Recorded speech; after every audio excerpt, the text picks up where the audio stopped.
Hey everyone, welcome to my channel. और आज हम एक्सप्लेन करने वाले हैं I want to be superstar episode 4 का first part. So let's start. तो वहीं से स्टार्ट होती है स्टार्टिंग, जहाँ पे पिछले एपिसोड की एंडिंग होती है। और नुंग को जहाँ पे थोड़ी सी चोट लगी होती है और वो सो गई होती है। वो जब उठती है तो वहीं वनुंग को पूछती है कि अब तुम्हारी हालत कैसी है। और वनुंग उसको बताती है कि थोड़ी सी बस ठीक है, पर thank you so much win कि तुम सही टाइम पे आके मुझे बचा ली। अगर उस टाइम पे तुम नहीं होती तो मुझे खुद भी नहीं पता वो मेरे साथ क्या करता। अभी वही उसको बोलती है नेक्स्ट टाइम तुम्हें और ज़्यादा केयरफुल होना पड़ेगा। अगर तुमको कोई ऐसा कास्ट करने के लिए कोई गलत जगह बुलाए या उसके घर पे बुलाए तो तुम मुझे बताओ ताकि मैं तुम्हारे साथ जा सकूं। उसकी बात सुन के वो अनुंग स्माइल करती है और बोलती है ओके विन। और जैसे थोड़ी हिलने की कोशिश करती है उसको हर्ट फील होता है। विन बोलती है कि तुम क्या हुआ, कहीं पे दर्द हो रहा है। वनुंग बोलती कि हाँ, यहाँ पे बैक पे। मुझे लगता है उसने जब मुझे हिट किया और मैं फ्लोर पे गिर गई तब थोड़ी सी चोट लग गई है शायद। विन बोलती है मुझे दिखाओ। और वो टर्न करके वनुंग को देखने लगती है और बोलती है मुझे लगता है वहाँ पे थोड़ा सा ब्रुश हो गई है, मतलब थोड़ा हल्का हल्का चोट लग गया है, रेड रेड निशान में, तो वहाँ पे लाके ऑइंटमेंट लगा देती हूँ। और वो वहाँ से चली जाती है। उसके वहाँ से जाने के बाद वनुंग को याद आ जाता है कि कैसे जब वो सो रही थी विन आके किस करती है और थोड़ी थोड़ी उस चीज़ को लेके प्लस हो रही होती है। तभी वहाँ पे विन आ जाती है। इसको बोलती है कि तुम अपना शर्ट खोल दो ताकि मैं इसको अप्लाई कर सकूं। और ये सुन के वनुंग थोड़ी सी शाय फील करने लगती है। तभी विन बोलती है कि क्या हुआ, तुम शाय क्यों फील कर रही हो, हम दोनों ही गर्ल्स हैं, तुम शायद भूल रही हो। और धीरे धीरे करके वो जो वनुंग का है उसका शर्ट को रिमूव करती है और बैग में जैसे देखती है ना बहुत ज़्यादा रेड रेड मार्क्स आया होता है। वो धीरे धीरे करके उसका अप्लाई कर रही होती है। उसके हर एक टच को वनुंग को थोड़ा सा शाई फील हो रहा होता है। वही उसको बोलती है क्या तुम्हें हर्ट हो रहा है। और धीरे धीरे करके उसकी पूरी बॉडी पे ऑइंटमेंट लगाने लगती है। वही वनुंग को बताती है कि तुम्हारे बैग पे बहुत बुरी तरीके से चोट लगी है, क्या हम इसे जाके डॉक्टर को दिखा दें कि पीछे इतना ज़्यादा क्यों लगा है आगे जाके, ताकि ये सीरियस नहीं हो। तभी वनुंग इनको बोलती है कि तुम मुझे बस ऑइंटमेंट लगा लो, मैं ठीक हो जाऊंगी। उसकी बात सुन के विन उसको डांट के बोलती कि क्या बोल रही हो, अगर ये तुम डॉक्टर को अभी नहीं दिखाओगी तो क्या पता बाद में जाके और ज़्यादा बड़ा हो जाए। चलो डॉक्टर को दिखाते हैं, इतना बेवकूफ़ मत बनो। दूसरी तरफ हम मे को देखते हैं जो डॉक्टर के पास गई होती है और अपना एक्सरे दिखा रही होती है। वो जो डॉक्टर भी होता है वो वनुंग का दोस्त होता है मिडी भी। मैं डॉक्टर को बोलती है कि हम अलग एक्सरे बनाते हैं और ये एक्सरे जब भी हम करें ये नॉर्मल क्यों आता है। तो डॉक्टर बोलता है तुम्हें इतना भी कुछ नहीं हुआ है, तुम इतना रिएक्ट क्यों कर रही है, तुम 2-3 दिन रेस्ट करो ठीक हो जाओगे। और तुम हाई हील पहनना भी बंद करो। और मैं जो बोल रही हूँ तुमको अगर तुम मान नहीं सकती तो मेरे पास भी मत आया करो। तभी मैं बोलती है मैंने तुमको ऑलरेडी बोल दिया है कि मुझे हाई हील पहननी ही पड़े, वहाँ पे बहुत सारे क्रू मेंबर होंगे। तुम क्या चाहती हो जस्ट बिकॉज मेरे पैर में अपना वर्क को स्किप करूँ, सब कुछ इसकी वजह से सफ़र हो जाएगा। तभी मिडी भी उसको गुस्से में बोलती है फाइन, तो तुम वही करो जो तुम्हारा मन कर रहा है, तब तक के लिए जब तक तुम्हारा पैर पूरी तरीके से बंद ना हो जाए देन स्टॉप कर देना। तुम्हारे लिए पेन किलर और ऑइंटमेंट प्रेस्क्राइब कर देती हूँ। और मैं वहाँ से चली जाती है। तभी उसके पास यानी कि मिडी के पास वनुंग का कॉल आता है और वो उसको देखने के लिए बाहर आ जाती है। वनुंग भी विन के साथ हॉस्पिटल के बाहर हो जाती है। तभी विन वनुंग को बोलती है कि मैं कार पार्क करके आती हूँ, तुम इंतज़ार करो। तो विन भी बोलती है ओके। और वनुंग जैसे अंदर आती है उसकी फ्रेंड उसका पहले से ही बात वेट कर रही होती है। वो पूछती है कि क्या हुआ, तुम्हारी अभी हालत कैसी है? तुम किसके साथ यहाँ पे आई हो? क्या तुम किसी कैब वाले को कॉल की थी क्या? तो वनुंग भी ये बात छुपा लेती है कि वो इनके साथ आई है और अपने दोस्त को बोलती है हाँ मैं कैब वाले के साथ आई थी। टैक्सी वाला ने जस्ट बिकॉज मुझे हर्ट हुआ देखा तो उसने मुझे फ्रंट में बैठने के लिए बोला ताकि मैं और कंफर्टेबली बैठ सकूं। तभी उसकी डॉक्टर फ्रेंड बोलती है पर ये कार तो कुछ ज्यादा ही फैमिलियर लग रही है।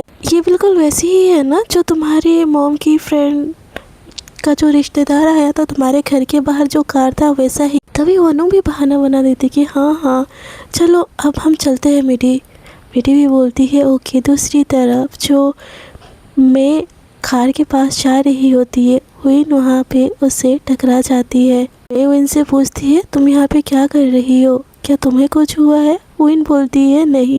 तभी विन उसको पूछती है तुम्हें क्या हुआ? तुम्हारा पैर अभी तक ठीक नहीं हुआ है क्या? मैं उसको बताती है कि मैं डेली वॉक कर रही हूँ विदाउट रेस्ट, इसीलिए मेरा पैर भी फिर से पेन होने लगा है। पर तुम यहाँ पे क्या कर रही हो? तो विन बोलती है कि मैं अपने फ्रेंड्स के साथ यहाँ पे आई हुई। तुम्हारा पैर अभी भी बेटर नहीं हुआ है।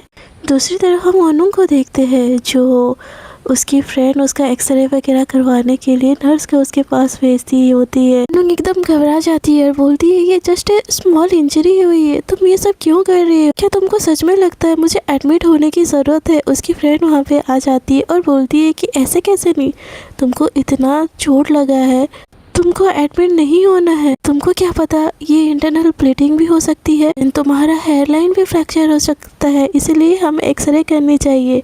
वनु भी उसकी बात सुन के हाँ बोलती है। उसको बोलती कि ओके ठीक है, क्या मैं वॉशरूम जाके आ सकती हूँ? तो उसकी फ्रेंड बोलती है मैं तुमको साथ में लेके जाती हूँ ना।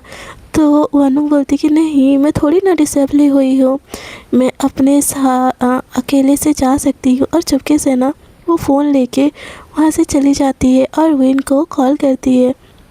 वनु का कॉल विन उठाती है और बोलती है हेलो वनु। तो विन उसको बोलती है कि सो द डॉक्टर मेरी फ्रेंड है और उसने मुझे एडमिट होने के लिए बोला है, तो तुम घर चली जाओ और मैं यहाँ पे आज रुक जाती हूँ। और मेरी फ्रेंड को ये नहीं पता कि मेरी मॉम ने घर सेल कर दिया है, सो मैंने उसको थोड़ा सा झूठ बोला था। तो उसको तुम्हारे बारे में भी नहीं पता है, अगर वो तुमको देख लेगी तो विन बोलती है ओके आई अंडरस्टैंड। क्या तुमको भूख लगी है? क्या मैं तुम्हारे लिए खाने के लिए कुछ ले आऊँ? तो वनु बोलती कि नहीं इट्स ओके और थैंक यू बोल के कॉल कट कर देती है और उसको रेस्ट करने के लिए भी बोलती है और बोलती है कि तुम टेंशन मत करो, मैं कल सुबह आके तुमको ले जाऊंगी। तो वनु भी उसको बोलती है सेफ ड्राइव और दोनों का कॉल कट जाता है। विन जा रही होती है बट उसका मन नहीं मानता है। एक बारी वो जब वनु को देखने के लिए आती है, उसकी जो फ्रेंड है उसकी ऐसी केयर कर रही होती है जो देख के विन को एकदम जेलसी फील हो जाती है। वो घर आती है, उसको हर तरफ ना वनु की याद आ रही होती है, वो कैसे वनु को किस करी थी, कैसे वहाँ पे बचा के लाई थी, वो सारी चीज़ें उसको याद आ रही होती है। नेक्स्ट डे जब विन तैयार होके वनु को पिकअप करने के लिए जा रही होती है, वनु ऑलरेडी घर पे आ जाती है। तभी जो विन है उसको बोलती कि मैं तुम्हें पिकअप करने जा रही थी और तुम ऐसे कैसे आ गई? तो वनु बोलती है मेरी फ्रेंड ने मुझे छोड़ दिया और वो ना अपना सर खुजलाने लगती है। तो विन बोलती है तुमको क्या हो गया ऐसे? तो वनु बोलती है कि वो मैंने वॉश नहीं किया है ना इतने दिन से, इसलिए आई थिंक मुझे थोड़ी सी यहाँ पे जम्स हो गए। और वो पागलों जैसे खुजाने लगती है, बोलती कि मैं सर तो दूँगी ना तो सब सही हो जाएगा। लेकिन विन उसको बोलती है तुम ऑलरेडी हर्ट हुई हो और तुम कैसे अपना सर धो सकती हो, चलो मैं तुमको हेल्प करती हूँ। और उसको ले जाती है और उसके सर धोने में हेल्प करती है। वो उसको पूछती है क्या तुम कंफर्टेबल हो? वनु भी हंसते हंसते उसको कंफर्टेबल वो बोलती है। फिर विन उसकी नोज़ में थोड़ी सी जो झाग है उसको लगा देती है और इन दोनों में ना नाते नाते थोड़ी सी फाइट होती है। आफ्टर दैट जो विन है वनु के हेयर ड्रायर करती है और उसके लिए खाना भी बनाती है। और जब उसको बुलाती है तो देखती है वनु ऑलरेडी सोई हुई है। उसके फ़ोन पे मिडी का कॉल आ रहा होता है। ये देख के विन को बिल्कुल भी अच्छा नहीं लगता। वो कॉल उठाती है और बोलती है वनु सोई हुई है। तो सामने से ना जो मेरी है वो बोलती है कि तुम कौन हो, मेरी गर्लफ्रेंड का फ़ोन तुमने आंसर क्यों किया, बोलो आंसर दो। बट विन कुछ नहीं बोलती है और उसका कॉल कट कर देती है। तभी वहाँ पे मिडी आ जाती है और उसको बोलती है कि तुम मोनू के घर पे क्या कर रही हो, बाहर निकलो और मुझसे बात करो। तो वो बोलती कि मैंने तुम्हें ऑलरेडी बोल दिया कि मोनू सो चुकी है, तुम क्यों यहाँ पे चिल्ला रही हो। तो मिडी बोलती है कि पर तुम कौन हो और मेरे गर्लफ्रेंड के घर पे क्या कर रही हो। तभी विन बोलती है ये बात तुम अपनी फ्रेंड वनु को क्यों नहीं पूछती, मुझे क्यों पूछ रही हो, ये उसका पर्सनल मैटर है। तो विन बोलती है कि तुम्हारा बस इतना जानना काफ़ी था ना, तुम्हारी फ्रेंड सेफ है, अब वो सेफ है तो तुम वहाँ से जाओ। तो मिडी बोलती है कि दरवाज़ा ओपन करो, अगर तुम दरवाज़ा ओपन नहीं करोगी तो मैं पुलिस को बुलाऊंगी। विन बोलती है मैं भी पुलिस को बुलाऊंगी अगर तुम यहाँ से नहीं गई, क्योंकि ये मेरा घर, यहाँ पे अगर कोई इंसान परेशान कर रहा है ना वो तुम कर रही हो। मेरे घर के बाहर चिल्ला चिल्ला के मिडी उसको बहुत ही कोशिश करती है, बट विन दरवाज़ा नहीं खोलती है। और जब वो अंदर जाती है तो वनु ऑलरेडी जग चुकी होती है।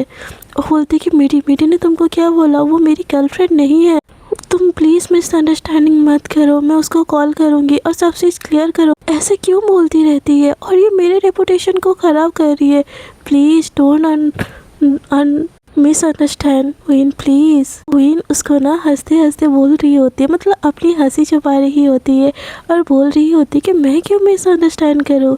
तो वनु बोलती कि well high because you know I am single. तभी सिचुएशन थोड़ा सा ऑकवर्ड हो जाता है और विन बोलती है ये ठंडा हो रहा है, क्या तुम इसे नहीं खाना चाहोगी। तो वनु भी बोलती है ओके फाइन और खाने लगती है, बट उसका हाथ उठ नहीं रहा होता है। तो विन उसको पूछती है कि अभी भी पेन हो रहा है और उसको अपने हाथों से ना बहुत प्यार से खिलाने लगती है। और यहाँ पे फर्स्ट पार्ट की एंडिंग हो जाती है। सो नेक्स्ट पार्ट के लिए प्लीज़ वेट कीजिए। तब तक के लिए tata bye bye, good night, take care.